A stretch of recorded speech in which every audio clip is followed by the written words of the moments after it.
All children love wishes. They pretend at them with fallen lashes and birthday candles, with pennies tossed into wells and whispered bargains with the moon. Wolves are no different. They just dress their wishes in prayers to the moon goddess and call them destiny instead. You would think, after a few centuries watching packs rise and fall, I'd have grown bored of it. The stories repeat themselves: fated mates meeting in firelight, battles under a swollen moon, vows spoken with blood on the snow. Some end in triumph. Most don't. Magic has never cared for happy endings. Still, I kept my little shop on the edge of the human town: dusty shelves, crooked candles, harmless trinkets hiding very real power. I listened to wolves and humans alike beg for the same things: strength, love, safety, a way to make the world less cruel. Now and then, when the price was right, I obliged them. I told myself I was only granting wishes. Right up until the day a pale-haired wolf-shifter girl stumbled into my shop, smelling of smoke and fear and fairy tales, and begged me to make her story come true. She didn't know what she was asking for. She never does, at 8 years old, with her hands shaking over a boy who had dragged her out of a den of corpses. She only knew she wanted him to be strong enough to protect her, always. So I granted Kira her wish. Years later, that single whispered plea would bind an alpha's soul to his wolf, twist a mate bond into a curse, and place an entire pack at the mercy of a girl they never wanted and a beast they couldn't kill. Her life was ruined. He was shattered. As for mine, perhaps it had been ruined long before. I just didn't realize it until the night the pack hall fell silent and everyone turned to watch a rejected mate break. Before we begin, tap subscribe so you never miss the next story. The crowd around Kira is silent. Not the good kind of silence, the kind that hums with pride as an alpha chooses his Luna, but the brittle, waiting kind that makes the air feel thin. Warriors line the stone walls of the great hall, leather and fur and steel, their faces turned toward the center where the fire pit glows and the rugs are stained with the ghosts of old battles. All of them are looking at her. Every breath, every stray thought, feels heavy on her skin. Wolves can scent weakness, she's heard it her whole life.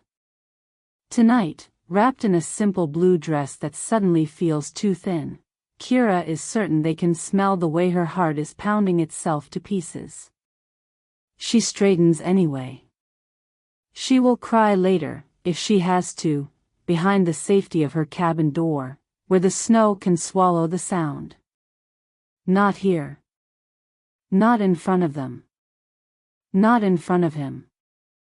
Logan sits in the high-backed chair carved with the crest of their pack, a ring of warriors standing behind him like carved statues. Firelight slides over the dark leather of his armor and the black fur on his shoulders, catching on the hard line of his jaw, the scar along his throat, the watchful amber of his eyes. He looks like every story she's ever loved, the fearless alpha, the boy who once carried her out of a nightmare, the man fate chose for her. For one bright, terrible heartbeat, when his gaze first locked with hers across the hall, she felt it. The mate bond snapping taut, hot and sure, blazing through her like the first breath after drowning. Now all that's left is the echo. Why? The word scrapes out of her before she can stop it, too soft for anyone but him and the warriors closest to hear. Her fingers curl against her sides to stop them from shaking. Logan, why? A low murmur ripples through the hall. No one speaks to their alpha like that. No one questions him. But then, no one expected the moon goddess to give him a mate without a wolf. Logan's expression doesn't change. When he speaks, his voice carries easily to every dark corner of the hall, controlled and cool, stripped of the warmth that once made her feel safe. You know why, Kira. She does.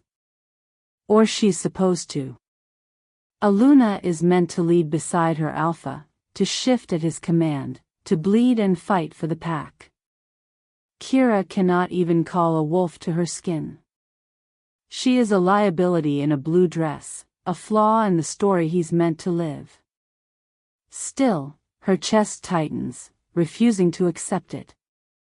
Years of standing at the edges of training fields, of watching other teenagers burst into fur and bone while she remains stubbornly human, pressed down on her like another set of staring eyes.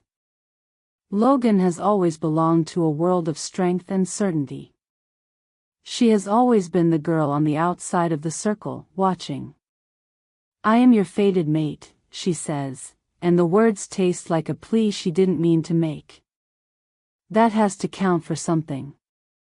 His jaw flexes. For a heartbeat, something raw flickers in his eyes, hot and terrified.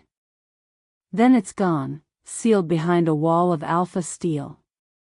In another life, Logan says quietly, maybe it would have. The room seems to tilt. Around them, the gathered wolves lean in.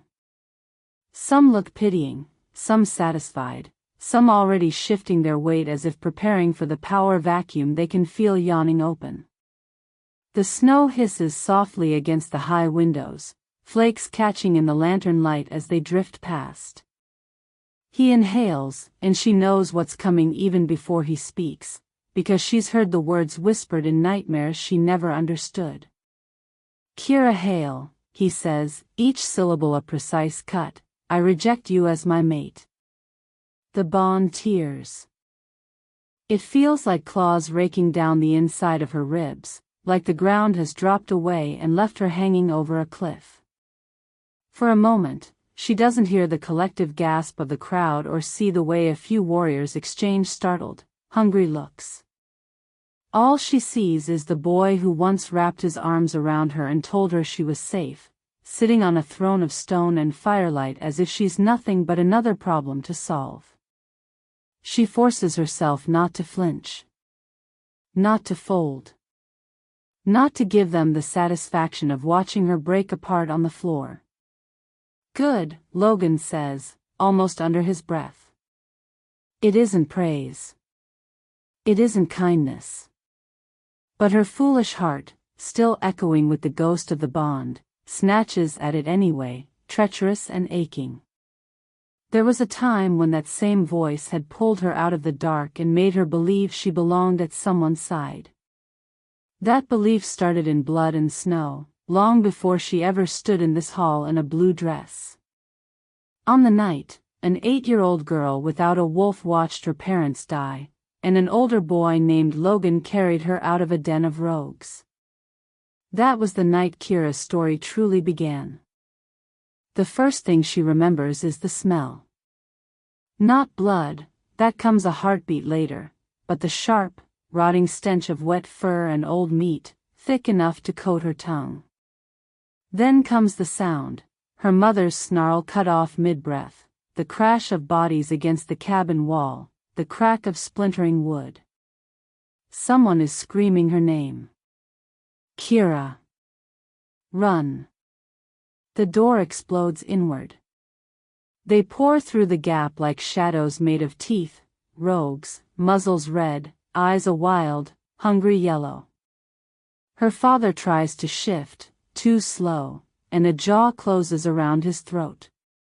Her mother lunges, half-formed, claws shredding the air. Kira is small, so small, curled in the corner with her hands over her ears, but it doesn't block out the sound of bone giving way. The world narrows to a tangle of fur and limbs and the copper stink of blood. She doesn't remember deciding to move. One moment she's frozen, the next she's scrambling under the broken bed, knuckles skinning on rough wood. A rogue's paw slams the floorboards inches from her face. Hot breath gusts against her cheek as it sniffs, snarling, seeking. She doesn't have a wolf. She doesn't have anything. Please, she thinks, chest hitching.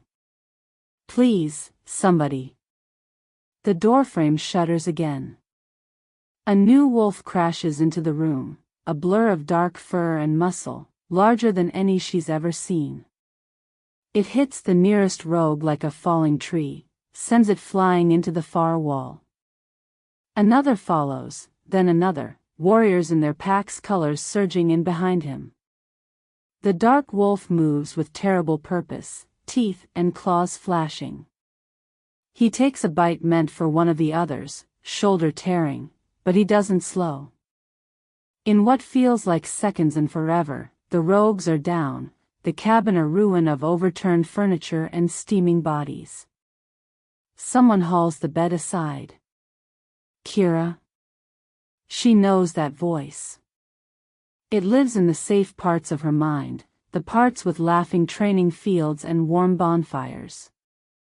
Logan, older boy from the warrior barracks, the one who always slowed his pace so she could keep up, who told her stories about battles under the moon.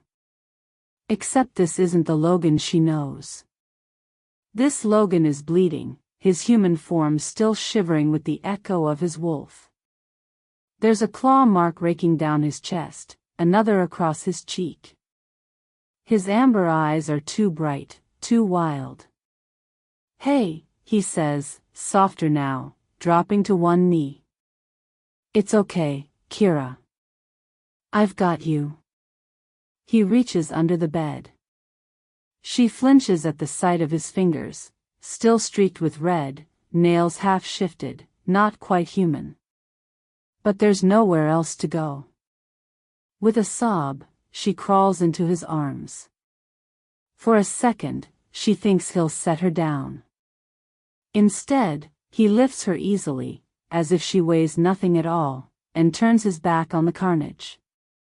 She buries her face in his shoulder, breathing in leather and smoke and the faint, familiar scent of pine that's always clung to him. Behind them, someone says something she doesn't hear. Logan answers, voice low and clipped. The night outside is a blur of snow and shapes and lamplight. Her parents are. She squeezes her eyes shut. Don't look, Logan murmurs, as if he can read her mind. His grip tightens. You're safe. I swear it. Safe. The word feels too big, too fragile. It trembles in her chest like a candle flame fighting the wind. Somewhere above them, unseen behind the clouds, the moon goddess is supposed to be watching. Wolves say she never makes mistakes. Wolves say she gives every soul exactly the strength it needs. Kira presses her damp cheek against the hollow of Logan's neck, feeling the wild pound of his heart under her skin, and clings to the only solid thing left in her world. If anyone is strong enough, it's him. Later, when the shock fades enough for thoughts to string together, she will lie awake in a stranger's bed, staring at the dark and wishing, fiercely, desperately, that Logan will never be too weak to save her again. But that night, all she can do is hold on and let him carry her through the snow. The memory dissolves like breath on glass. Kira blinks, and the ruined cabin fades into the high stone walls of the great hall, the roar of blood in her ears replaced by the crackle of the central fire and the soft rustle of bodies shifting uncomfortably. Logan is no longer the boy in a torn shirt holding her together. He is the alpha who just tore her life in half with one sentence. I reject you as my mate. The words hang in the air like frost. Someone clears his throat. The beta, Clark, steps forward from his place at Logan's right. This matter is settled, he announces, voice rough. Return to your duties. We're done here. Done. The crowd begins to break apart, unease spilling into mutters. None of them expected this. Kira can see it in their faces, the way their eyes slide away from her, guilty and hungry at once, already calculating what it means for succession, for alliances, for their own rank. Logan stands without looking at her. For a heartbeat, she thinks he'll say something else. Apologize. Explain. Anything. He doesn't. He turns his back and walks away. Kira stays rooted until the hall has emptied, until the last of the lanterns has been snuffed and only the fire's red heart burns stubbornly on. Her legs carry her out on instinct, down the cold stone steps, across the packed courtyard where snowflakes drift lazily from a sky gone bruised with clouds. The night air bites at her cheeks. It feels almost merciful, that sting. Pain she can understand. She doesn't remember reaching her cabin on the far edge of the compound. One moment she's stumbling through the door, the next she's braced against it, fingers digging into the rough wood, lungs heaving like she's run all the way from the past. He rejected you. The thought sits sharp and bright and unreal. She presses the heel of her hand to her sternum, as if she can hold the crack in place. Later, much later, when exhaustion finally drags her down, the wind howls around the cabin and snow thickens on the windows. In her dreams, Logan is still carrying her through the forest, his arms strong and sure. Except when she looks up at his face, his eyes are an impossible, glacial blue. Morning comes gray and heavy. Kira wakes to silence. No clang of training weapons from the yard, no burst of laughter from passing warriors, no distant bark of orders. Just the soft hiss of falling snow and the hollow echo of the rejection pounding in her skull. For a moment, she considers staying in bed. Let the pack whisper. Let them pretend she doesn't exist. If she doesn't open the door, maybe none of it will be real.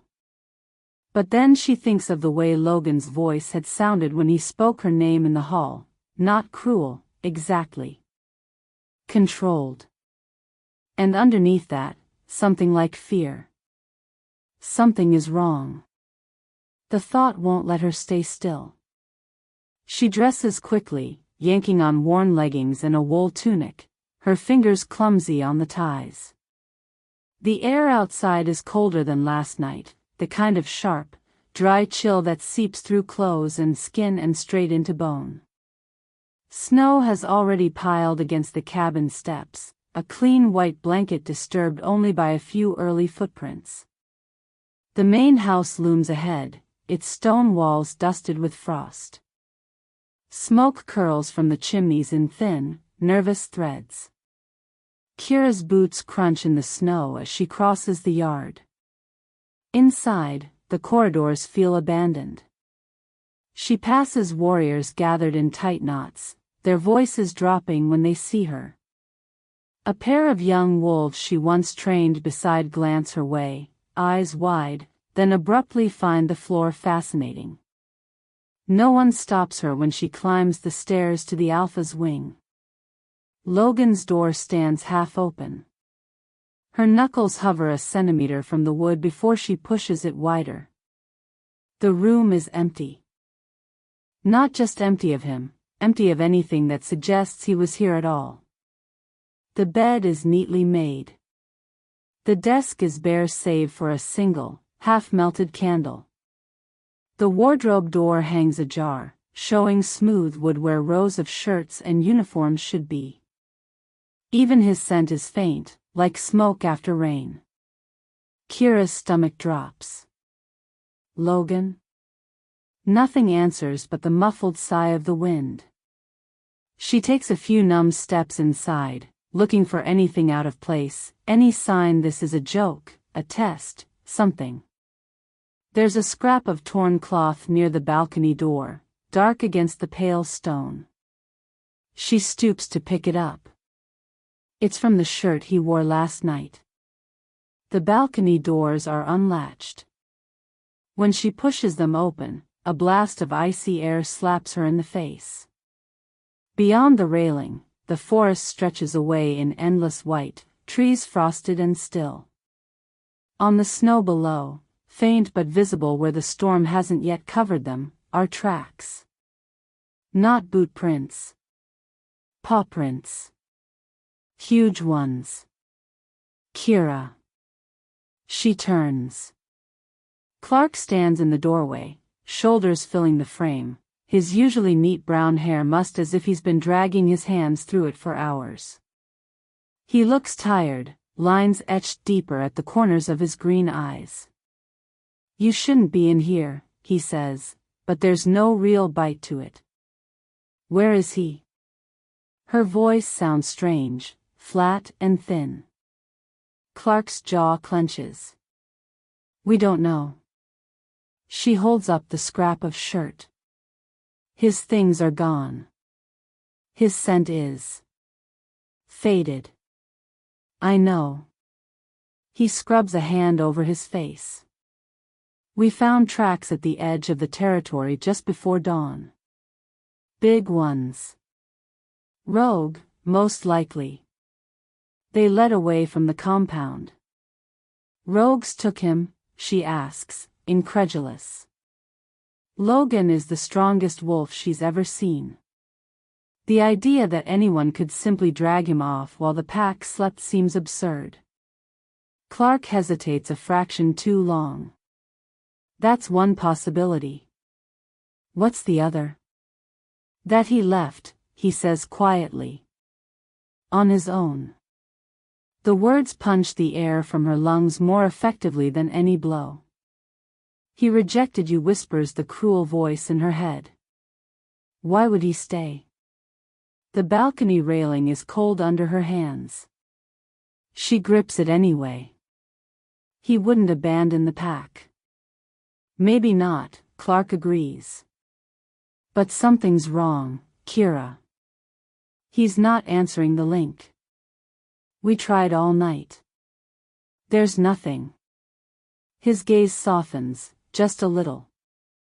Go back to your cabin. Let the warriors handle this. There is a time when she might have obeyed. When the weight of his beta's authority and the raw ache in her chest would have been enough to send her hiding. But she can still see those tracks outside the wall, can still feel the echo of the bond, torn but not entirely dead. Something deep inside her, the part that survived a den full of rogues, refuses to curl up and wait. If he's in trouble, she says, I'm not going to sit by the fire and hope it works out. Clark's mouth tightens. Kira. A shout cuts him off. It rises from the courtyard below, sharp and urgent. Another follows, then a chorus of snarls, the sound of boots hammering over stone. The hair on the back of Kira's neck lifts. Border, someone yells from downstairs. Rogue at the south line. Clark's eyes meet hers. For a heartbeat, they are just two wolves staring at each other through the wreckage of something sacred. Stay here, he orders, and then he's gone, pounding down the corridor. Kira waits exactly 3 seconds. Then she turns and runs. The world is white in teeth and chaos. By the time she reaches the southern edge of the territory, the fight is already underway. Warriors in wolf form dart between snow-heavy trees, fur bristling, teeth flashing as they circle the intruder. Battle cries crack the air, mingling with the wet thud of bodies colliding. The rogue is enormous. Even from a distance, Kira can see it's bigger than any wolf in their pack, pelt a stark, impossible white that makes the snow around it look dingy. Musk and wildness roll off it in waves. Its eyes, gods, its eyes, are a shocking, unnatural blue, cold as glacial ice. It moves like a storm, efficient and silent, dodging and striking with deadly precision. One warrior lunges, the white wolf twists, slams its shoulder into him, sends him tumbling across the snow. Another comes from behind, jaws snapping for its hind leg. The rogue kicks off a tree trunk, vaults over him, lands in a spray of powder. Kira freezes at the tree-line, breath puffing in quick, shallow bursts. Every instinct she has screams at her to back away, to let the trained fighters handle it. She has no wolf, no claws, no natural armor. Just a racing heart and numb hands. Still, she edges closer. The second dart sinks into thick white fur. The third. The fourth. For a long, breathless moment, nothing happens. Then the great wolf's legs buckle. It hits the snow with a sound that's more dull thud than graceful collapse, sides heaving. Its eyes remain locked on Kira, bright slivers of blue burning through the haze. Even as its muscles twitch and go slack, it doesn't look away. She can't, either. Chain it, Clark orders. Reinforced iron. No one approaches it without my say-so. And somebody get Kira out of here before that thing wakes up. Hands tug at her again, guiding her back toward the path. The world feels distant, sound muffled as if she's underwater. Over her shoulder, she watches the warriors wrestle thick chains around the rogue's neck and paws, the links clinking dully in the cold. It doesn't fight. It just lies there in the snow, chest rising and falling, eyes fixed on her until the sedative finally drags them shut. By dusk, the entire compound is buzzing. Rumors move faster than the wind. Some say the rogue killed Logan and took his place. Others whisper that it's an omen from the moon goddess, punishment for an alpha who rejected his mate. A few murmur about curses spoken under the full moon, about old magic waking in the forest. Kira hears all of it from the edges, where she has always stood. The white wolf is chained near the pack house now, in the open where everyone can see it. Warriors keep watch in shifts, weapons ready, eyes wary. The beast lies still, breath steaming faintly in the cold. It has not shifted. It should have, by now. Even a rogue forced into wolf form will eventually snap back into skin when the adrenaline fades. That's what they were told as pups. That's the rule. Kira wraps her arms around herself and edges closer, ignoring the way the nearest guard stiffens. You shouldn't be here, he says. Beta's orders. I'm just looking, she answers, voice hoarse. The wolf's fur glows soft in the lantern light, every hair tipped with frost. Up close, she can see the dart marks in its flank, tiny dark punctures against white. Its paws are huge, claws half buried in the snow. The iron collar around its neck is thick enough to hold an enraged alpha.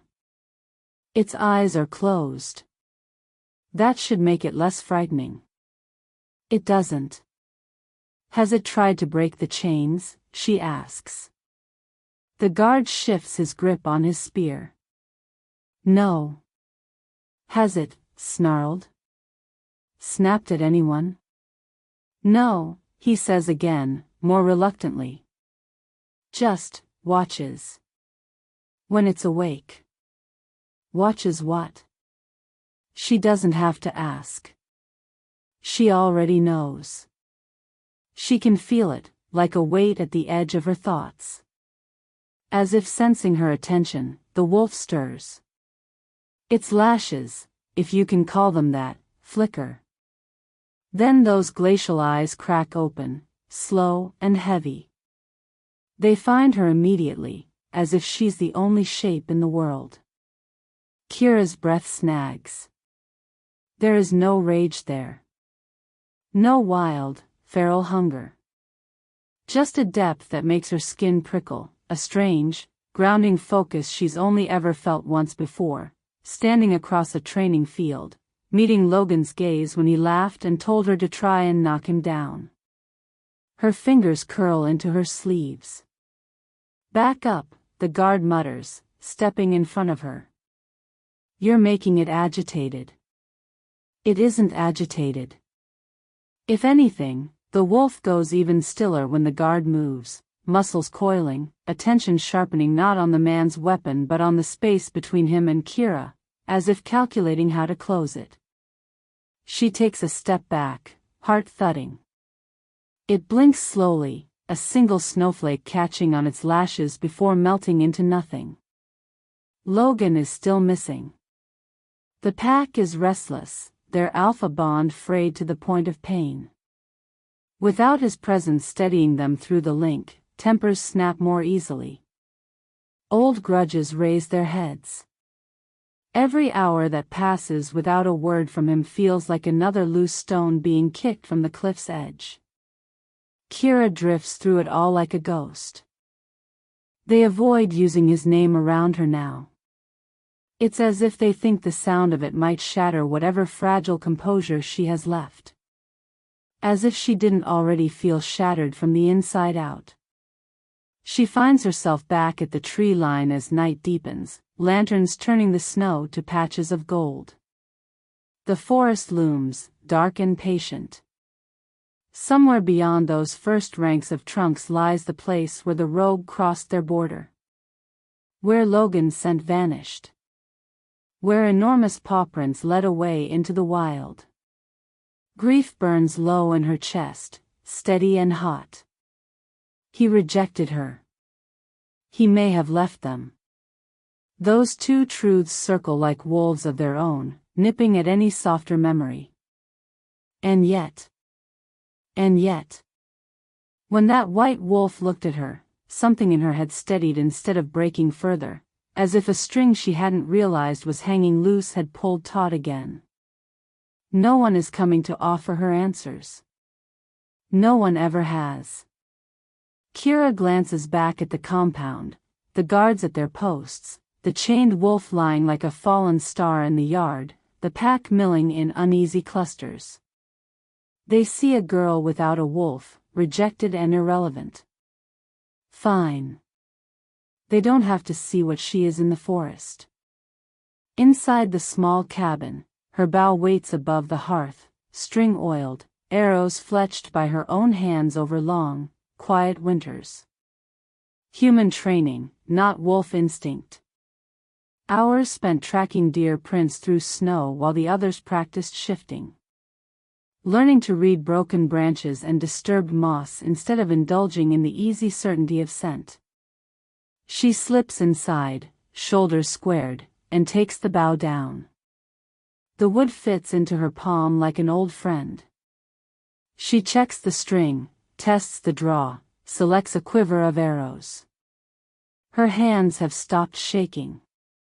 Her mind has not, but the motion of preparation smooths the worst of the tremors. When she steps back out, the sky is a bruised indigo, stars smothered by thick clouds. Snow swirls lazily in the lantern light, dusting her hair and lashes. Kira. Clark's voice comes from behind her. He must have followed the same set of footprints she just made. What are you doing? She doesn't turn. I'm going hunting, she says. For what? We have the rogue secured.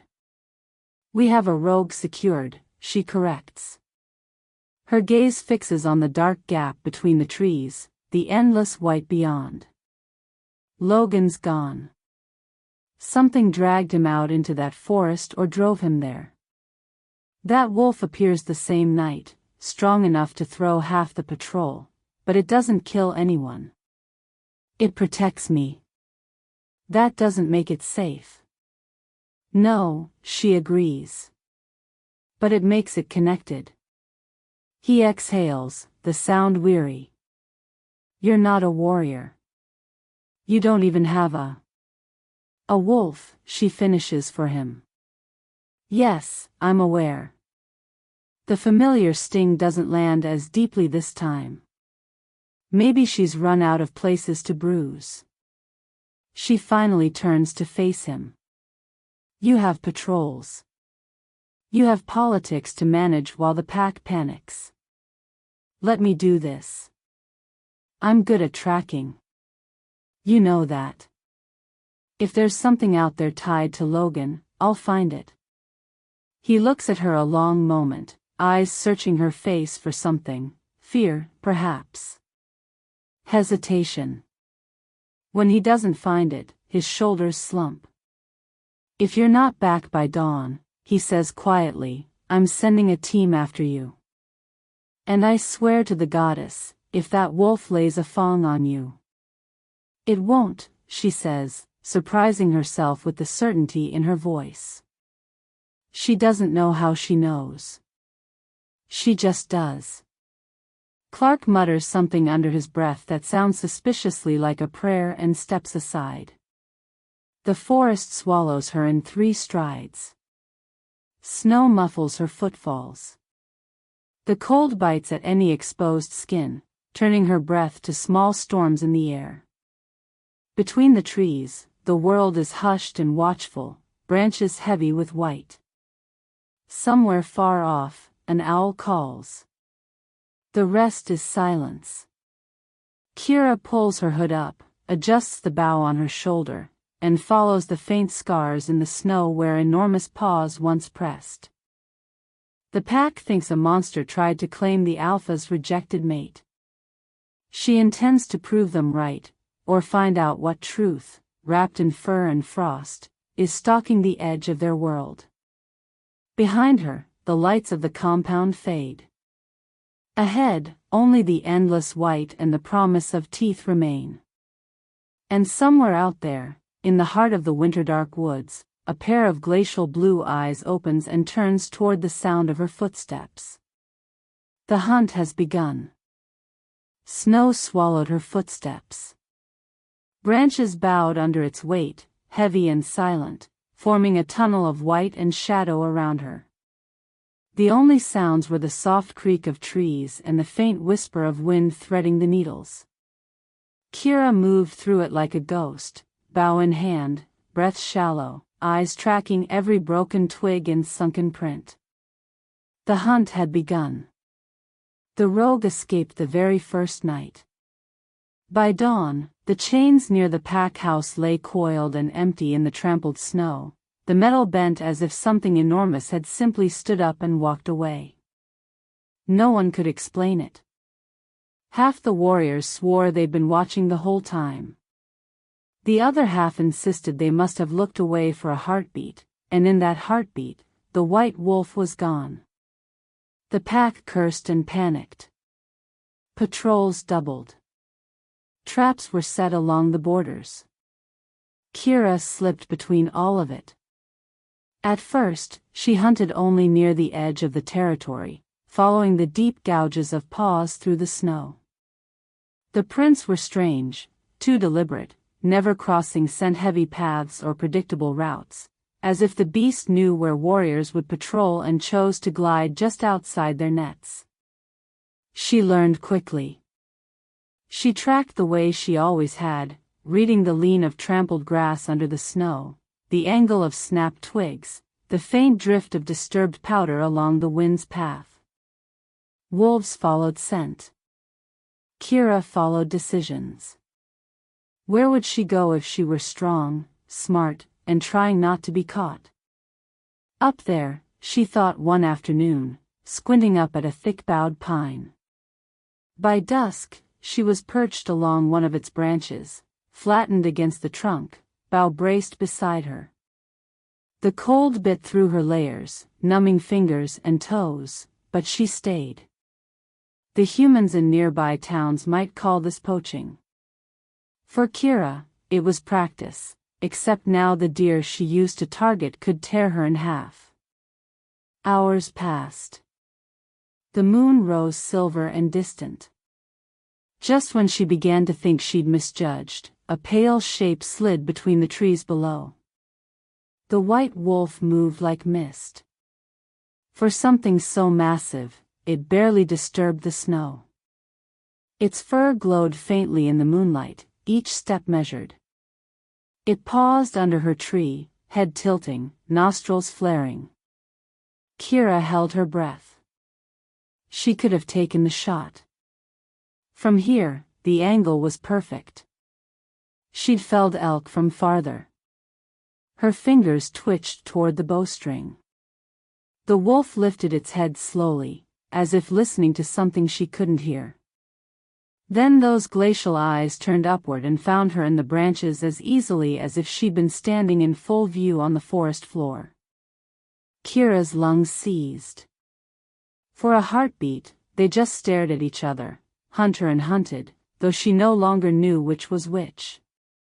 Then the wolf huffed once, a sound that was not quite a snort and not quite a laugh, and loped away into the trees. It became a pattern. Every time she thought she had it cornered, angles calculated, tracks predicted, trap set with hours of care, the white wolf slipped just out of reach. Not running outright, not vanishing entirely. It circled her. Came close enough to see, to feel, to set her nerves buzzing, and then was gone again. The pack noticed. "Rogue's got a taste for you," one young warrior muttered after the third patrol report described the beast veering toward wherever Kira happened to be. "Maybe it wants to finish what Logan started." He regretted the words the moment Clark's hand clamped down on his shoulder. Kira didn't react. It was easier to let the barbs slide past when they weren't entirely wrong. The wolf did keep choosing her. And despite herself, despite the fear and the way her heart still bled from the rejection, some small, traitorous part of her wanted it to. Wanted answers. Wanted that crackle of connection every time those blue eyes pinned her in place. Wanted something to make sense of the hole Logan had left. The storm rolled in on the fifth day. It began as a low bruise on the horizon, a smear of gray that turned the light flat and strange. By noon, wind had picked up, threading icy fingers through the trees. By late afternoon, when Kira slipped back into the forest despite Clark's warning to stay close to the compound, the first flakes were already spinning in restless spirals. "You're going to get yourself killed," he had said, blocking the gate. "If the rogue is targeting me," she'd answered, "better it finds me where I'm ready than outside my door." He hadn't liked it. But he'd stepped aside. Now the wind howled between trunks, driving snow like claws against her cheeks. The world narrowed to a few meters of swirling white. Branches crackled overhead. Somewhere far off, a tree groaned under the strain and snapped, the sound like distant thunder. Kira pulled her scarf higher over her mouth and pushed on. Tracks vanished quickly in this kind of weather. She would lose any trail within minutes. But wolves didn't navigate by sight. They used scent, sound, instinct. If the white wolf wanted her, it would find her no matter how hard the snow tried to hide her. She reached a small clearing she knew well, a shallow bowl in the land, ringed by tall pines. She'd hunted deer here as a girl, watched foxes slip quick and clever along the edges. Tonight, it felt wrong. The wind dropped suddenly inside the circle, a momentary pocket of eerie calm. Her skin prickled. Kira nocked an arrow and turned slowly, scanning the blurry shadows. Snow swirled more lazily here, flakes catching in her hair and lashes. Her breath fogged the air in soft bursts. "Come on," she muttered under it. "If you're going to haunt me, at least show yourself." Something moved at the edge of the clearing. She whipped around, bowstring drawing tight. A shape resolved from the storm, large, white, silent. The rogue stepped into the open, leaving no more mark on the snow than a breath. Up close, it was even more monstrous than from the trees. Its shoulders came nearly to her chest. Muscles rippled under its thick coat. Scars slashed the fur along one flank, old and pale. Its eyes cut through the storm, electric blue and unblinking. Kira swallowed. "Stop," she said hoarsely, though it already had. "Just stay there." The wolf lowered its head. Not in preparation for a charge. In something that looked disturbingly like submission. Its ears tilted back, not flattened in aggression but angled in a way she recognized from training sessions, a warrior yielding to a stronger opponent. To a leader. "That's not possible," she whispered. Her heart pounded against her ribs, a frantic drumbeat of grief and rage. Logan was gone. The pack whispered that she'd driven him away, that a Luna without a wolf had been too heavy a burden for an alpha to bear. They watched her with wary eyes, measuring how much of their fear to lay at her feet. Every rumor about the rogue's obsession with her tangled with their bitterness until it was hard to tell where one ended and the other began. And at the center of all of it stood this beast, with eyes that made something deep inside her twist. Why? Her voice cracked on the word. She hated how often she seemed to be asking that lately. What are you? The wolf took one slow step closer. The bond scar inside her flared, a phantom pain, sharp and sudden. It wasn't the full, blazing connection she'd felt in the hall, but it was enough to make her breath hitch, enough to feel like fingers ghosting over a wound. "No," she said, shaking her head, more at herself than at the wolf. "You don't get to do that. Whatever you are, whatever this is, you don't get to feel like him." Logan's face flashed behind her eyes, the boy carrying her through the snow, the man on the Alpha's throne, voice flat as he rejected her, the empty room, the fading scent on his pillow. Her fingers tightened around the bow. "You killed him," she said, though she didn't know if it was true, though some stubborn part of her refused to believe he could be taken so easily. "Or you chased him away. You're the reason the pack is tearing itself apart. You're the reason they look at me like I'm broken." The wolf lowered itself further, until its massive body was nearly flat to the ground, throat exposed. Snow clung to its fur in glittering clumps. It did not snarl.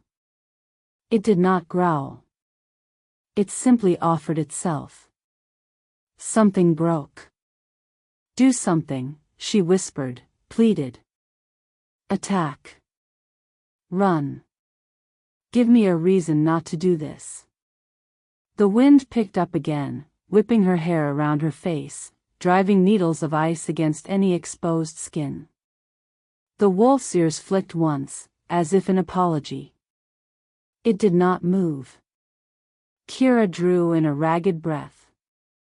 "I'm sorry," she said, though she wasn't entirely sure who the apology was for. The pack. Logan. Herself. The beast in front of her whose existence had become the axis of her world. "I can't let you keep circling us." She loosed the arrow. It flew truer than any shot she'd ever taken, cutting a clean line through the swirling snow. The wolf didn't even flinch. The arrow sank into its side with a sick, solid sound, burying deep between ribs. For a heartbeat, nothing happened. Then blood bloomed against white, bright as spilled wine. The wolf swayed. Kira's stomach lurched. This was what she'd come to do.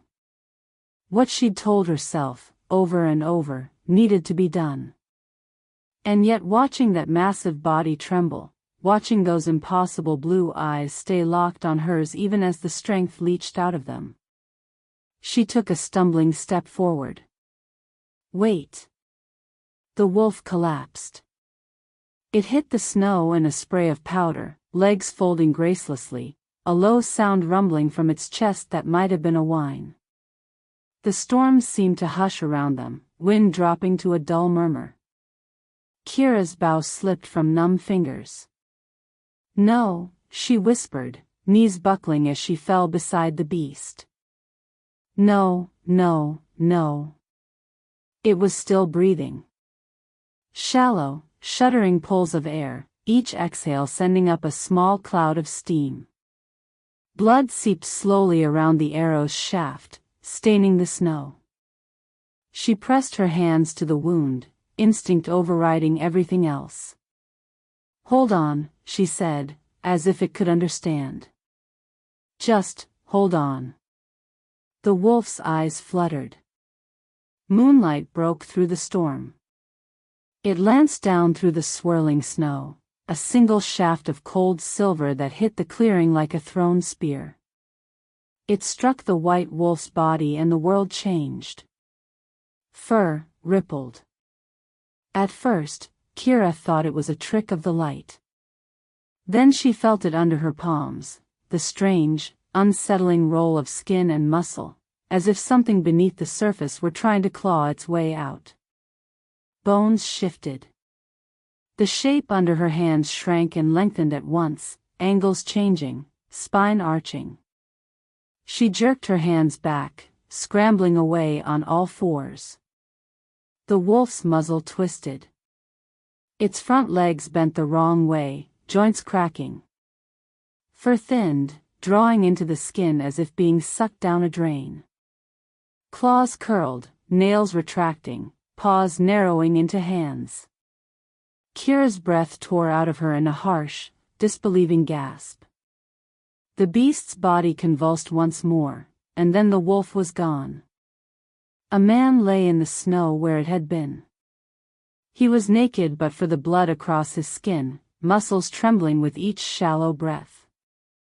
The arrow jetted from his side, the wound already sluggishly sealing around the shaft in a way that spoke of accelerated healing. Dark hair, damp with melted snow, clung to his forehead. Kira knew the line of those shoulders. The shape of that jaw. The scar along his throat. "Logan," she breathed. His eyes fluttered open. They were not blue now, but the rich, familiar amber she'd grown up trusting. For a moment, they were unfocused, pupils blown wide, as if he were still halfway in another world. Then they found her, and awareness slammed in. "Kira," he croaked, voice raw. She stared at him, hands shaking. You're the..." Words failed her. The rogue. The monster. The thing she'd been hunting. The eyes that had watched her from the shadows. Logan grimaced, trying to push himself up on one elbow. The motion dragged the arrow against his ribs, and he sucked in a sharp breath, teeth grinding. "That hurts more in this form," he managed. She flinched as if struck. "I shot you."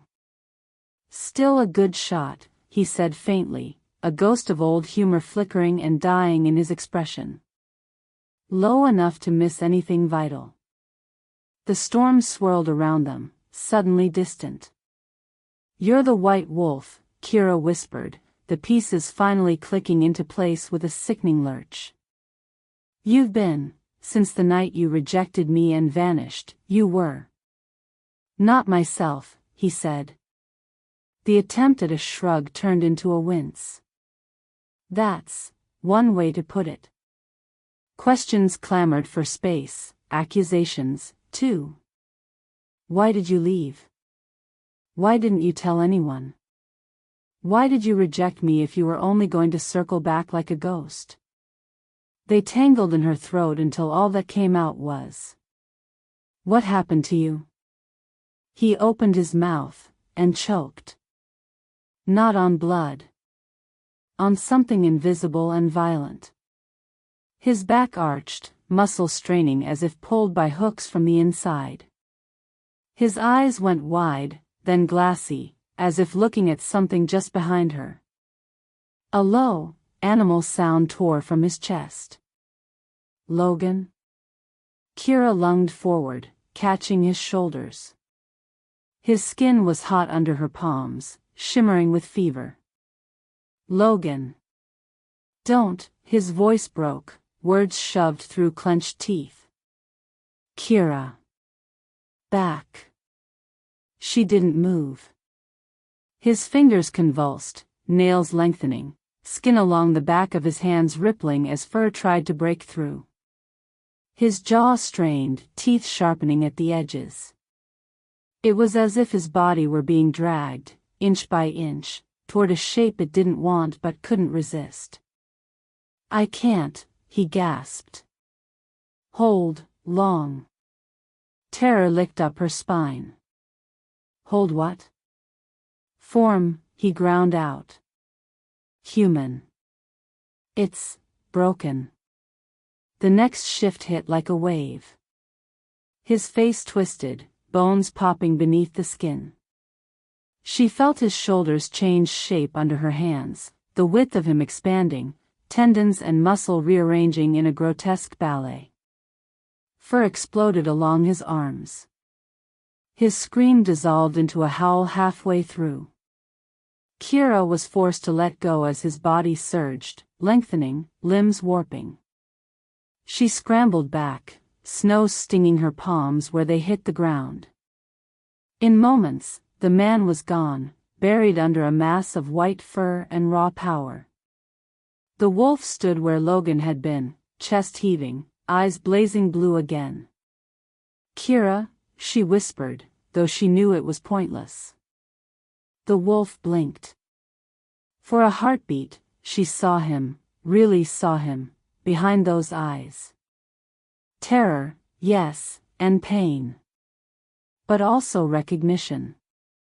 His gaze flicked from her to the arrow still protruding from his side, then back to her, almost apologetic. Then the animal took over completely. He staggered, blood pattering onto the snow. Instinct warred with something deeper, making him jerky and uneven. He shook once, like a dog shedding water, and then turned away, muscles coiling as if to bolt. No, Kira surged forward on pure impulse. You do not get to run from me again. She reached for him. Her hand closed on thick fur just as he tensed to leap. For a moment, everything balanced on a knife's edge, the storm, the wound, the curse tugging him toward wildness, the bond scar in her chest pulling in the opposite direction. Logan, she said, voice shaking. Look at me. The wolf froze. Slowly, he turned his head. Those blue eyes locked onto hers. Beneath the animal fury, something human flickered again, faint but stubborn. Someone did this to you, she said, breathless with certainty. This isn't some wild spell. It's not the goddess changing her mind. This is wrong. The wolf's ears twitched. You woke outside the territory with no memory, didn't you? She pressed, words tumbling out. You came back because of the bond. Because you could still smell me. You've been circling the pack because you're drawn to it, but you can't come home. Not as a man. A low sound rumbled in his chest. Not a growl. Something like agreement. Someone bound you to your wolf, she said, disgust and fear mixing in her mouth. They tied you inside him like a cage. The wolf dipped his head.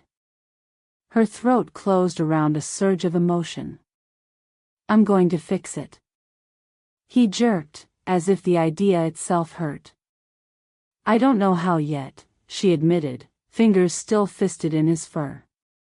But I swear, Logan, I will find whoever did this. I will break it. You are not staying trapped like this. The wind roared in answer through the trees.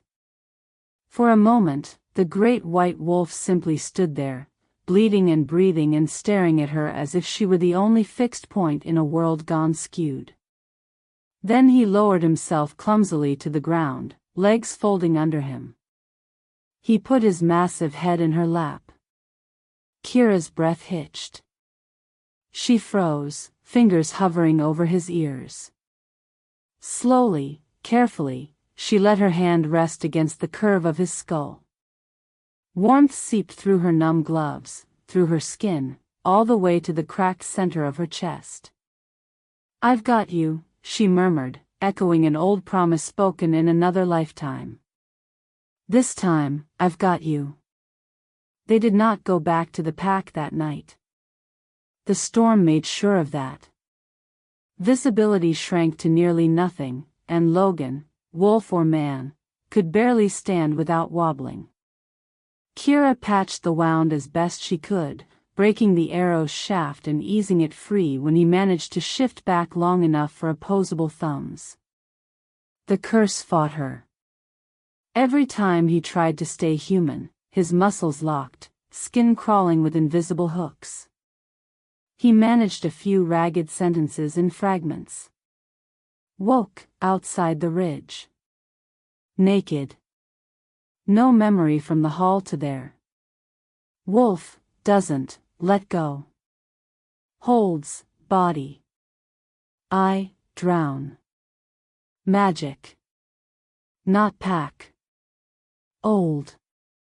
Wrong. The last word he managed before the change tore through him again, stealing his voice and replacing it with a raw, aching howl. By dawn, they'd found shelter in an abandoned hunting cabin half buried in snow a mile beyond the southern patrol line. The roof leaked. The hearth smoked. But it was 4 walls and a fire, and right now that felt like luxury. Kira sat with her back against the rough logs, exhaustion dragging at her bones. Logan lay stretched along the floor in wolf form, head near her knee, side rising and falling in slow, steady rhythm. His wound had closed to an angry red line. The rest of him looked normal. Too normal for something so wrong. The door slammed open. Kira jerked, hand flying to her bow. Logan surged to his feet, lips peeling back in a silent snarl. Clark froze on the threshold, snow blowing in around him. For a long heartbeat, the 3 of them just stared at each other, the beta dripping meltwater onto the floor, the girl without a wolf, and the enormous white beast standing between them. "Well," Clark said finally, voice very calm. "I suppose that answers the question of where our alpha went." Kira exhaled shakily. "Close the door. Please." He did, never taking his eyes off Logan. "Is he in there?" he asked quietly. "Yes," Kira said. "Mostly." The wolf flicked his ears but didn't move away from her. "Magic?" Clark guessed. "Something worse," she said.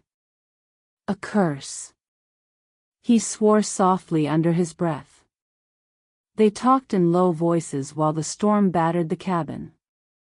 Kira explained what she'd seen, the broken shifting, the lost time, the way Logan's wolf held his body like a prison. The way the bonds still tugged faintly between them, frayed but not dead. Clark listened, jaw clenched, eyes darkening with each new detail.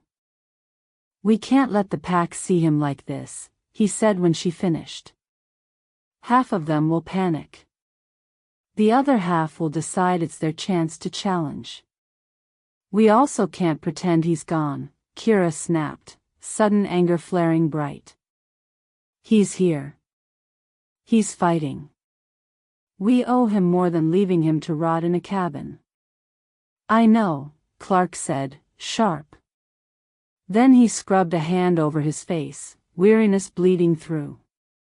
"We're running out of time. Hudson sent a messenger this morning." Her stomach dropped. "Hudson? From Blackridge?" He nodded. "Demands a meeting. Says he's concerned about our lack of leadership. Offers to assist in maintaining order. We both know what that means. Take over." chains dressed as help. Hudson had wanted their land for years, had sniffed around sending gifts and veiled threats. Logan had held him off by sheer force of presence. Logan, who now paced restlessly at the edge of the room, eyes flicking between them, cursed into a shape his pack wouldn't accept. Kira's mind raced. If Hudson thinks we're weak, he'll push, Clark said. We need an alpha standing in that hall when he arrives. Someone the pack will rally around. Seeing their leader, he glanced at Logan. In this state won't inspire confidence. Kira. Her name came out low, rumbling. She realized with a jolt that it hadn't come from Clark. She turned. Logan had shifted again, sometime in the last few breaths, while her attention had been on politics instead of magic. He leaned against the wall, bare chest heaving, sweat slicking his skin. His eyes were human amber, burning with determination and pain. You can't, he braced a hand on the logs, fingers digging in hard enough to leave dents. Let Hudson take them. I won't, Clark said. But you can barely stay in this form for a minute. You can't lead like. Doesn't matter what form. Logan's gaze pinned Kira. They trust you.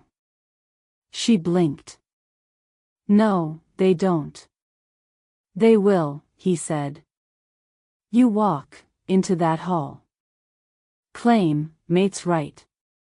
Sit in my chair. Logan, that's madness, Clark finished. The elders will tear her apart. Not if they think, Logan grit his teeth as his arm spasmed, for threatening to break through the skin. Not if they know I'm still here. His body shuddered. Kira stepped forward on instinct, catching him as his knees buckled. Heat rolled off him in waves. She felt the curse tugging, felt the way his very flesh tried to shift under her hands. This will kill you, she whispered. Already, killing me, he rasped. At least, let it by something. Her heart hammered. The idea was insane. A wolfless girl sitting in the alpha's chair, claiming authority in front of a rival alpha and a frightened pack? It was suicide. Except the thought of Hudson swaggering into their hall, of him staking claim over her people while Logan lay hidden and helpless, it made something in her snarl. It made the girl who had watched her parents die, who had been carried out of blood and snow by a boy with a too soft smile, stand up inside her skin. Fine, she said.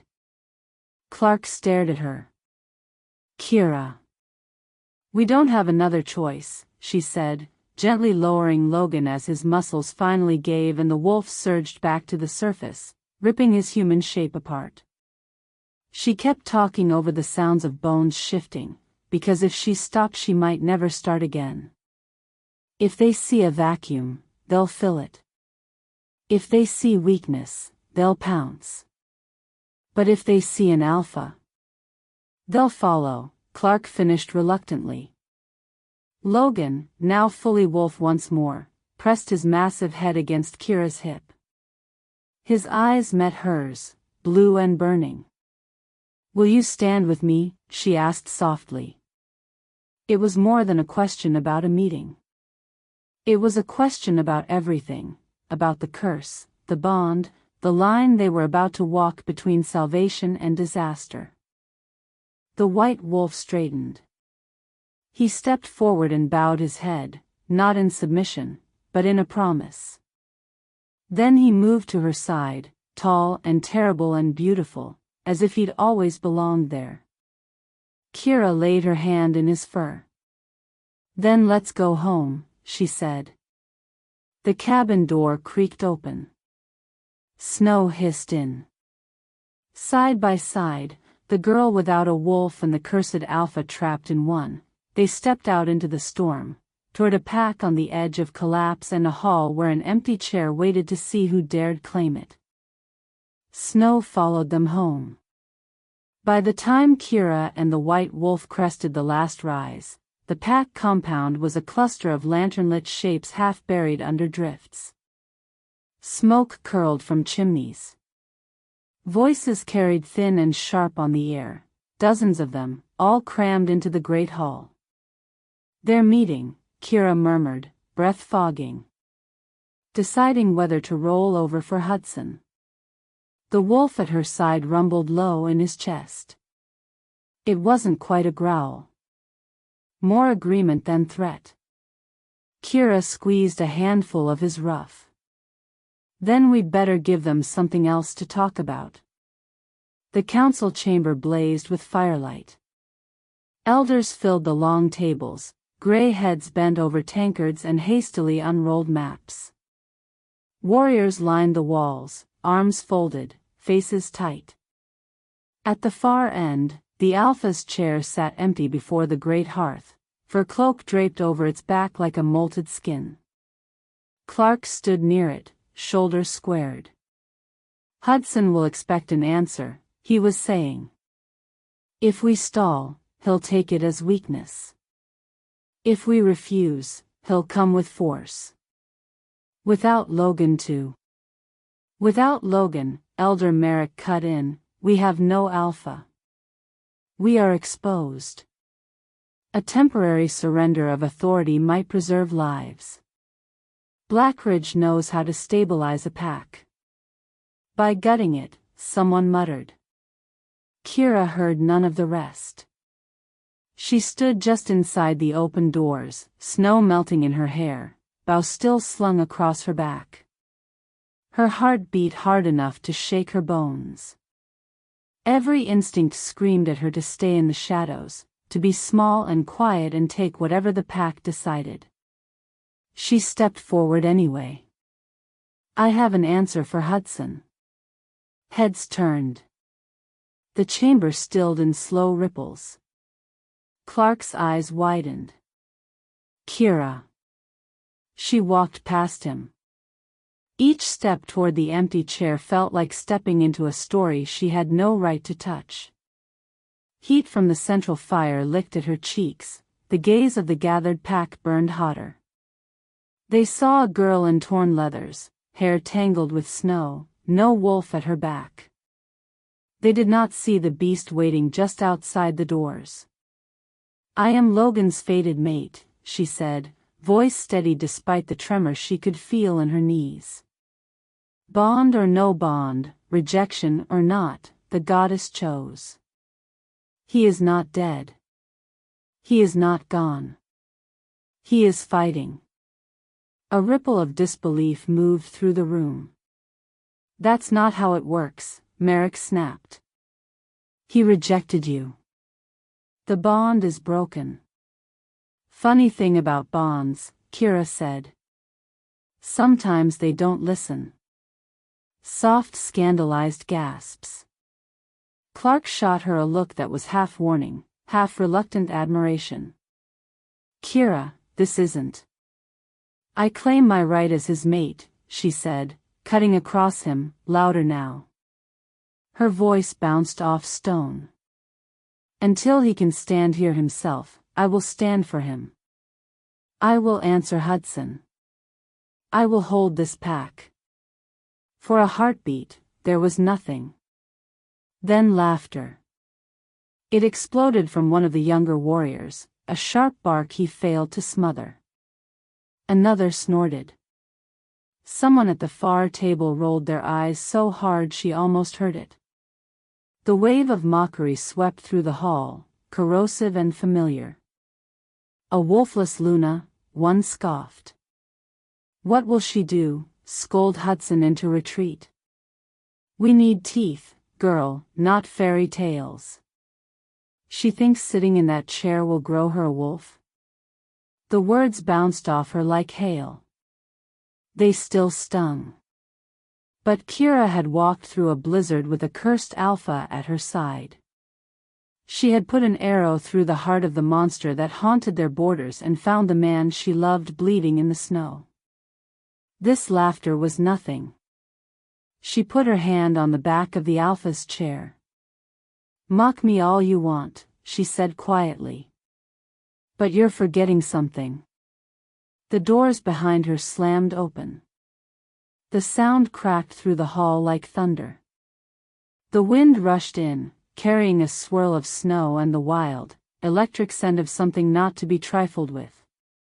The white wolf filled the doorway. Lantern light stabbed across his fur, turning it silver bright. He padded into the room with unhurried, terrifying grace, each step echoing on the stone. Chains no longer circled his neck. Scars crisscrossed his shoulders like old lightning strikes. His eyes gleamed an unnatural, glacial blue. The laughter died mid-breath. Chairs scraped. Warriors reached for weapons on instinct, then froze when Logan's gaze skimmed over them, cold and assessing. He came straight to Kira's side. For a long heartbeat, the entire pack held as still as prey. Kira could feel them recalculating, fear twisting through their unease, awe threading into their doubt. This was no rogue. This was an alpha wearing a curse like a mantle. Kira met Logan's eyes and let herself breathe. "Thank you," she whispered, too soft for anyone else.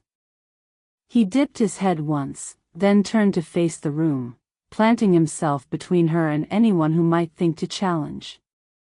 Kira swung the Alpha's cloak around her shoulders. The fur settled heavy and cold, smelling faintly of pine, leather, and the man she had loved since before she knew what love was. Then she sat in his chair. Silence fell like snow. "Hudson wants to know if we'll surrender our leadership." Her voice carried, clear and even. "You can tell him the answer when he arrives." Merrick swallowed, Adam's apple bobbing. "And what answer is that, girl without a wolf?" Kira rested one hand in Logan's fur. "The same answer this pack has always given tyrants," she said. "No." The white wolf bared his teeth in something not quite a snarl, not quite a smile. No one laughed this time. They did not accept her overnight. Wolves were creatures of habit, of hierarchy, of ancient rules that said an alpha's Luna must have a wolf of her own, must share his power in flesh and spirit. Kira had none of that. What she had was a cursed beast who refused to leave her side.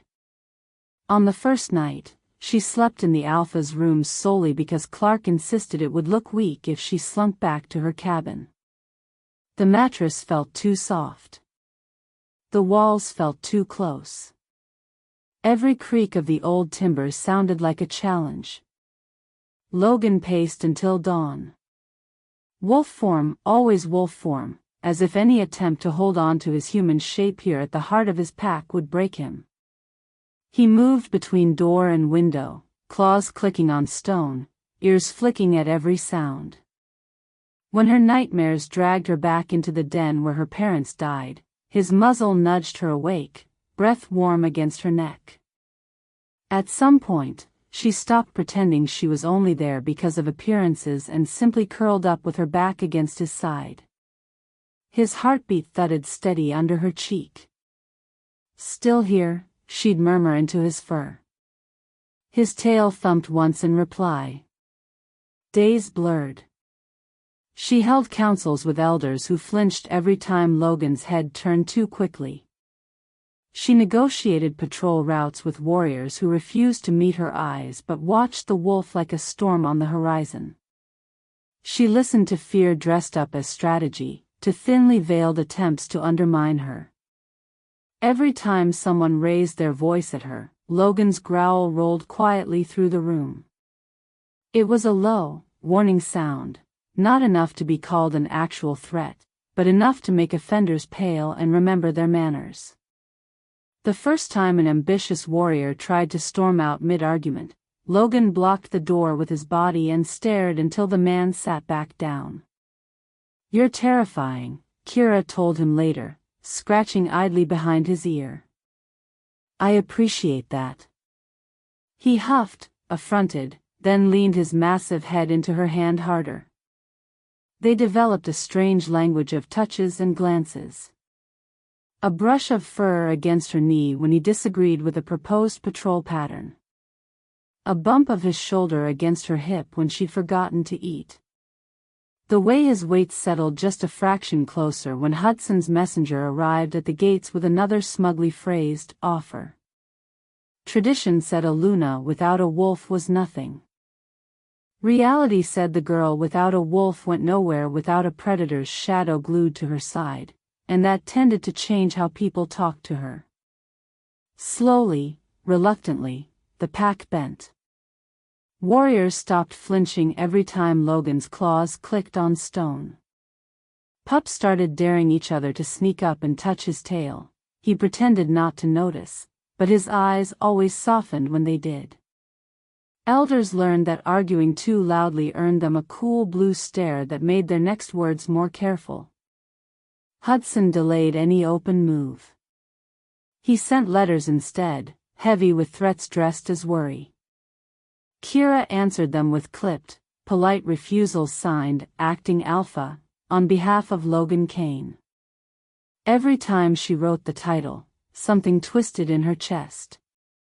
She could feel the bond pulsing faintly between them now, a strange thread humming with both warmth and pain. It was wrong, frayed by rejection, twisted by magic, but it was there.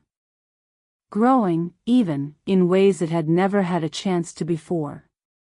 Shared nights. Silent protection. The steady presence of a wolf who could not speak but said enough just by staying. On the 7th night, when he managed to hold his human form long enough to sit by the fire, bare shoulders gleaming with sweat, he looked at her for a long time. "What?" she asked, aware of the heat rising in her neck. "You're doing well," he said, words slurred at the edges by exhaustion. "They're listening." She snorted. "They're listening to you." "No," he shook his head. "They're afraid of me. They respect you." A weak smile. "Terrifies the elders even more."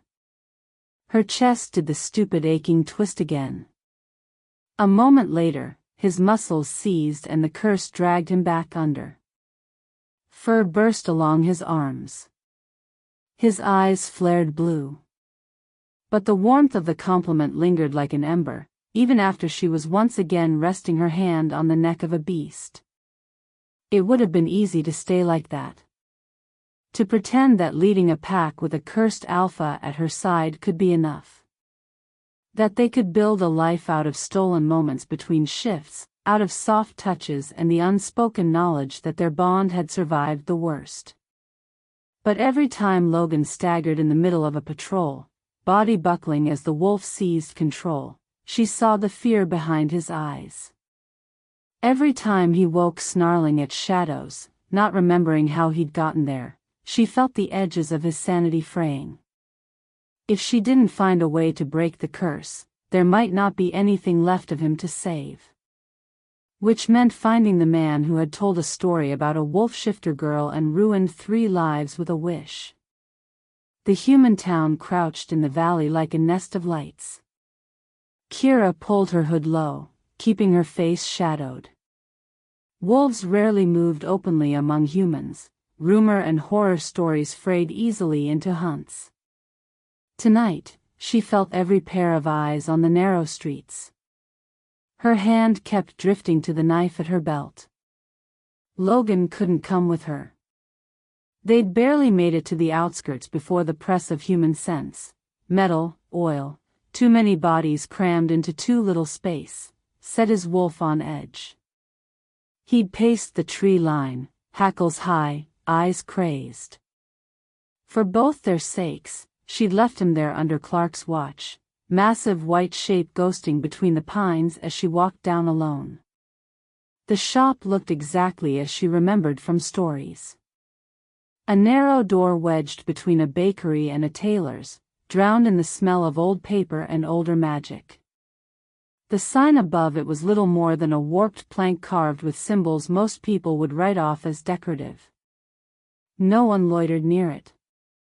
Humans flowed past as if there were a gap in their awareness where the shop should be. Kira's pulse picked up. She pushed the door open. A bell chimed, soft and oddly resonant, like a drop of water falling into a deep well. Candlelight washed over shelves crammed with books, jars, rolled maps, trinkets whose shapes hurt her eyes if she looked at them too long. The air tasted of dust and herbs and something metallic. "Welcome," a voice said. "Do mind the step, child. The floor likes to bite." She almost did trip over the raised board just inside the threshold. A man stood behind the counter, robed in dark cloth embroidered with symbols that twisted if she focused on them. His hair was more salt than pepper now, she thought, though she had no memory of seeing him before. His eyes were a strange, luminous green, too bright, too amused, too old. He watched her with that same faint smile she'd heard in the prologue to her own disaster. Kira swallowed. "You know who I am." "Of course." His gaze flicked over her shoulder, as if he could see straight through the walls to where a white wolf waited at the edge of town. "The bond clings to you like frost. Hard thing not to notice." She stepped closer, the floorboards creaking. "I need your help," she said. "My alpha, my mate, is cursed. His wolf is trapping him. I need it broken. Do you, now?" He folded his hands, considering her. "Curses are such ugly words. I prefer to call them consequences." Kira's temper flared. "Call it whatever you want. He can't live like this. He's losing himself. Tell me you can fix it." The magician sighed, as if she'd asked him to tidy a particularly messy room.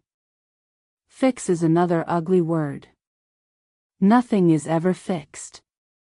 Only changed." He tipped his head. "But I can certainly tell you how it came to be." She leaned forward. "Please." He studied her for a long moment. The candles around them burned steady, no draft stirring their flames. The rest of the town might as well have been another world. "Logan Kane," he said at last. "Strong wolf. Stubborn. A bit too sure of his own ability to shoulder burdens alone. Easy enough to work with, from a magical perspective. Solid soul, straight edges. Good anchor point." Kira's nails dug into her palms. "You know him?" "Oh, intimately." His smile sharpened. "I bound his soul to his wolf, after all." The floor dropped out from under her. "You," the word caught in her throat. "You cursed him." Cursed, granted, woven, again with these coarse terms. He waved a hand. "Let us be precise. I granted a wish. The binding was merely the method." Her heart thundered. "What wish?" "Strength," the magician said simply. "Enough that he would never again be too weak to protect a certain little girl." The room tilted. Memory flashed, a cabin full of blood and broken wood, the world rocking with every step as someone carried her away, a stranger's shop days later, when the shock had turned to shaking, when fear had curdled into desperate, childish rage at a world that could be so cruel. She saw herself small and hollow-eyed, Fingers knotted in the hem of Logan's shirt as he slept on a cot nearby, wounds still bandaged. Saw the way she'd slipped out when the adults weren't looking, following the half-remembered directions of a gossiping aunt about a man in town who made things better, for a price. The bell chimed as she stepped into this very shop. The magician looked younger in the memory, hair darker, face smoother. His eyes had been exactly the same. "What do you want, little wolf?" he'd asked. She'd swallowed tears and pointed at the boy through the window. His body had seemed so still, so breakable under the blankets. "I want him never to be too weak to save me again," she'd said. "I want him strong enough that nothing can ever hurt us like that again. Ever." Ah. She remembered the way the magician had looked at her then, something like pity flashing and fading in the depths of those eerie green eyes. The way he'd said, "Are you sure?" and how fiercely she'd nodded, because she was 8 and everything heard in fairy tales said wishes could fix things if you only wanted them hard enough. He'd taken her hands in his. "Very well," he'd murmured. "I can give you that. But remember, child, strength is just another word for chains, if you're not careful with how you wear it." Present-day Kira swayed. The shelves snapped back into focus. The magician stood where he had always been, folded neatly into both memory and now. "You granted my wish," she whispered, cold from the inside out. "This is my fault." Fault is such a mortal concept. He gave her a long, measuring look. "But yes.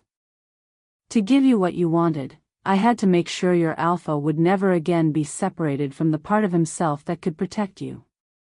His wolf. Permanently linked. No distance between them. And instead she gestured helplessly. You locked him inside it. Magic is literal," he said. "You asked that he never be too weak to save you. So his strength was bound to the shape that best embodies it. His wolf's body can take more damage, recover faster. It is unrelenting. It cannot be reasoned into stepping aside the way the human mind can." A small shrug. "Unfortunately, human minds are also where things like restraint live. Balance. Speech." Kira pressed her fist against her mouth. "In time," the magician went on, "the wolf learned it could hold control indefinitely. It liked that. Your alpha's human side did not. Thus, he flicked his fingers, as if conjuring the image of Logan writhing on the snow. What you see now." Her knees threatened to give. She gripped the counter until her knuckles ached. "How do I undo it?" she demanded. Her voice came out rough. "Tell me the price." He smiled sadly. "Straight to the heart of it." "Very well." He stepped around the counter, moving with the careful grace of someone who had never tripped in his life. Up close, he smelled of old parchment and storm air. "Wishes are bargains," he said. "Not gifts. When I tied Logan's soul to his wolf, I anchored the spell with the strongest thing connecting you both. The bond," she whispered. "Precisely. A mate bond is resilient. It endures distance, time, even death, sometimes. Perfect for holding a curse in place." His gaze softened, just a fraction. "To release him, I must cut that anchor." Her chest went hollow. "What does that mean?" "It means," the magician said gently, "that to break the binding, I must sever your bond entirely. No thread left, no memory of its warmth. You will no longer be his mate." Kira's breath stuttered. "He'll die without it," she protested. "Wolves need their mates. You can't just. He will live, the magician said. Whole and unshackled. A wolf shifter like any other, with his own choices and his own weaknesses. But the part of him that is pulled to you, that wraps itself around your name like a promise, that will be gone. He tapped a finger lightly against her sternum. And the part of you that answers will go with it. Her vision blurred. You're asking me to erase us, she said. To fix what I broke by breaking it again. I am not asking anything, he replied softly. You came to me. You wanted his strength. You want his freedom. I merely present the ledger. Tears burned, hot and useless. If I don't do it, she forced out. Then the curse holds. His eyes were kind and pitiless all at once. His wolf will keep stealing him, more and more often, until there is nothing left of the man but flashes in the eyes of a beast. He will live a long time that way. Alphas are hard to kill. It will not be a happy life. Kira thought of Logan pacing the alpha's rooms, claws clicking on stone. Of the way he'd shoved himself into human form just to tell her she was leading well. Of his head resting heavy in her lap in that abandoned cabin, trusting her hands on his fur. She thought of the bond, frayed but stubborn, humming whenever his gaze met hers. Of the way her own pulse stuttered when he leaned close, human or wolf, as if some part of her still believed she belonged at his side. Break it and save him. Keep it and slowly lose him to the animal she'd once mistaken for a stranger. Why me? She whispered, though she already knew. 8 years old and screaming inside, wishing the world would stop hurting, she'd walked into this shop and asked for a fairy tale solution. The magician looked past her, toward the door and the dark line of trees beyond, where a white wolf waited, no doubt wearing a groove in the forest floor. Because you're the one who stepped into my shop all those years ago, he said. And because fairy tales always come back to the girl who made the wish. He reached into his sleeve and drew out a small, silver knife.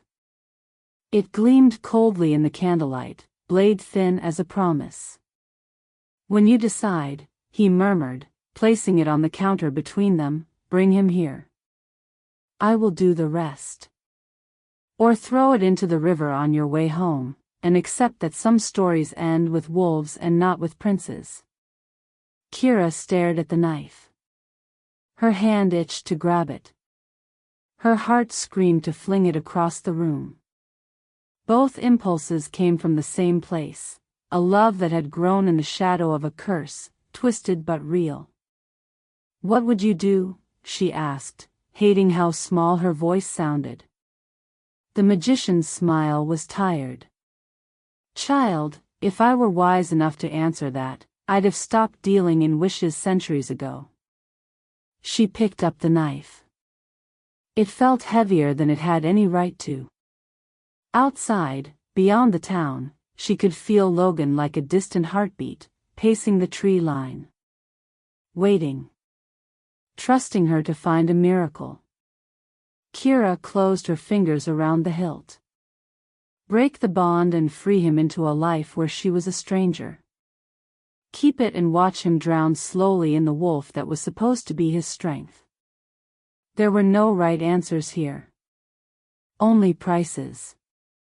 She turned toward the door, the weight of choice hanging from her hand like a chain. Behind her, the magician watched, eyes ancient and steady, the ghost of that first story curling in the air between them. Remember, he said quietly as she reached for the handle, fairy tales were never meant to be kind. If this story caught your attention, subscribe and join us for the next story.